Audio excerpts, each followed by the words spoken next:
문정인 특보는 학자적 소신 발언을 갖고 왜들 이러냐? 왜 이러냐? 이게 뭐가 문제냐? 이렇게 밝혔습니다. 하나 분명히 합시다. 그러니까 나는 특보이지만 연세대학 교수가 내 직업이고 내가 대통령에게 해주는 거는 자문을 주는 거예요. 내 자문을 대통령이 택하고 안 하는 것은 그분의 결정이에요. 그러니까 그 이상 얘기 안 할 테니까 그만. 야, 피곤하니까 그만. 야, 그만하니까 비켜요. 비켜요. 특보는 무슨 봉급도 한번 청와대에서 안 받았는데 개인 학자로서 밝힌 의견일 뿐이다. 정성희 위원님, 어떻게 보십니까? 개인 학자로서 밝힌 이야기가 미국 내에서는 큰 눈덩이로 불어났습니다. 그거에 대해서 미국 오늘 반응이 나왔죠. 예. 크로닌 미 아태 안보소장 인터뷰가 나왔는데요. 동아일보 단독 인터뷰입니다. 우리는 바보가 아니다. 워싱턴 사람들은 바보가 아니다라고 우셨습니다. 이 대목 한번 살펴볼까요? 미 아시아 태평양 안보소장인 크로닌이 밝힌 내용입니다. 동아일보와 인터뷰 내용에서 이렇게 밝혔습니다. 문 특보는 개인 자격으로 발언했다고 묻자 워싱턴 사람들이 바보가 아니다. 문 특보는 비공개 세미나에서 주미 한국 대사관 관계자를 배석시켜 내 발언을 제대로 적고 있냐며 일일이 주의했다. 미국 분들이 그것까지 다 알고 있군요. 크로니는 그것까지 알고 있나 봐요. 자신의 발언과 반응을 한국 외교부를 거쳐서 문 대통령에게 알리기 위한 것이다. 워싱턴 사람들이 바보가 아니다.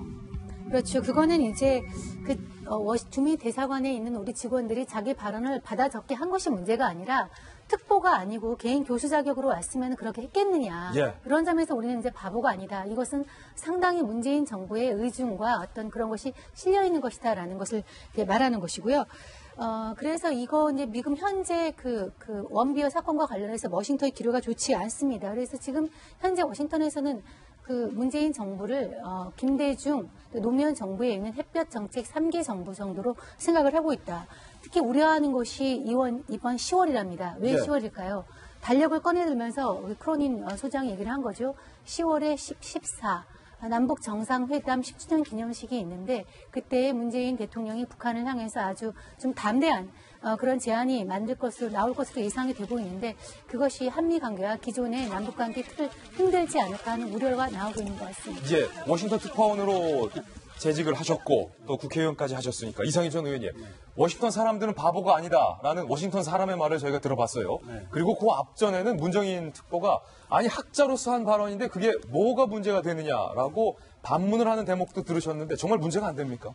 저는 상당히 문제가 된다고 봅니다. 예. 왜냐하면 가서 본인이 학자로서 개인 견해를 이야기했다고 말씀은 하시지만 특보로 가셨기 때문에 주미대사관 관계자들이 배석을 해서 받아 적었고 아마 문정인 특보가 공항에 도착하는 순간부터 대사관에서 나와서 영접과 의전을 다 했을 겁니다. 아, 그렇군요. 그리고 이제 패트릭 크로닌 소장 이야기했지만 비공개 대화에서 많은 이 문정인 특보가 이야기를 하면서 이 한국 정부의 입장인 거를 시사하는 듯한 이야기도 했고 기자들에게 윌슨 센터에서 이야기할 때도 이거는 문 대통령의 생각이라는 말씀도 하셨거든요. 예.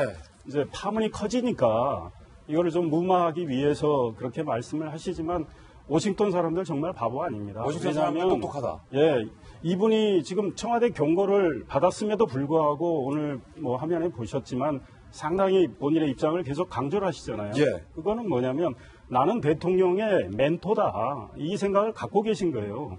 그리고 나는 이 정부의 소위 외교안보 정책에 상당한 발언권이 있다. 이런 말씀을 하고 계신다고 저는 해석을 하고 예.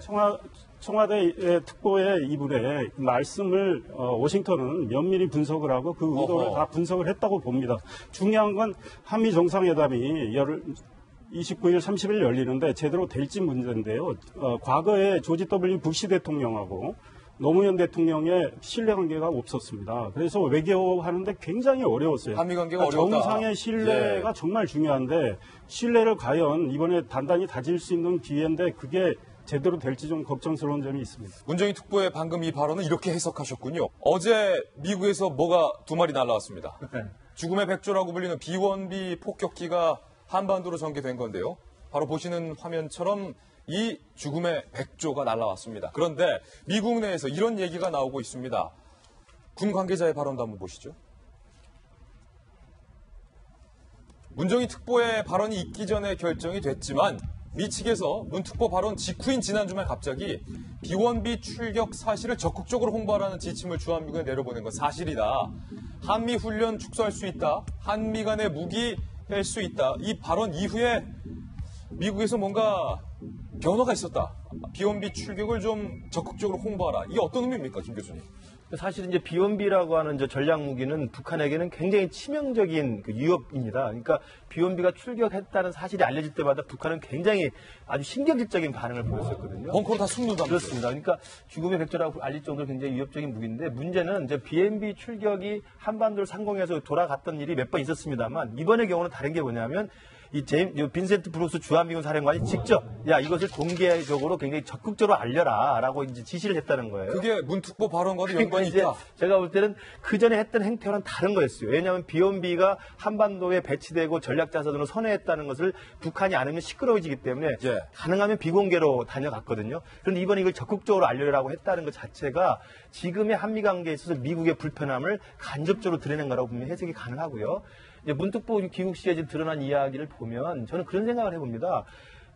금년에 대선이 있었기 때문에 각 대선 캠프에 많은 학자들이 가 있었죠. 교수들이 가 있었어요. 저도 가 있지 않았습니까? 그러면 캠프에 가 있는 교수는 캠프에 들어간 순간부터 학자로서의 그 공개적인 발언이나 지필이나 칼럼을 조심해야 됩니다. 예. 캠프에 공식 들어간 사람이 이런 동아일보의 고정 칼럼 못 쓰게 돼 있잖아요. 예. 그건 뭐냐면 그때는 학자나 교수가 아니라 캠프의 일원으로서 자기 행동이 다 보여지는 거거든요. 그러니까 저는 문정인 특보님 제가 잘 알고 존경하는 분이고 그분의 개인적 견해를 동의합니다만 이미 대통령 특보로서 임명을 받고 임명된 이후의 행동은 학자로서의 자유로운 행동은 안 되는 거거든요. 제가 국민의당 통일위원장을 했다고 그래서 통일위원장인데 제가 마음대로 개인 김근식 학자로서 이런저런 이야기를 할 수 있습니까? 그걸 못하는 거거든요. 예. 그러니까 저는 우리 문재인 교수님이 학자로서 가진 그 개인적 견해를 충분히 존중합니다만 문재인 정부 출범한 다음에 대통령 외교안보 통일특보로 임명받은 후에는 평소에 학자 같은 행동은 자중하시는 것이 한미 관계에 도움이 되고 제가 누차 말씀드립니다만 문재인 대통령한테 도움이 되는 겁니다. 그거 말씀을 좀 어렵지만 드리고 싶습니다.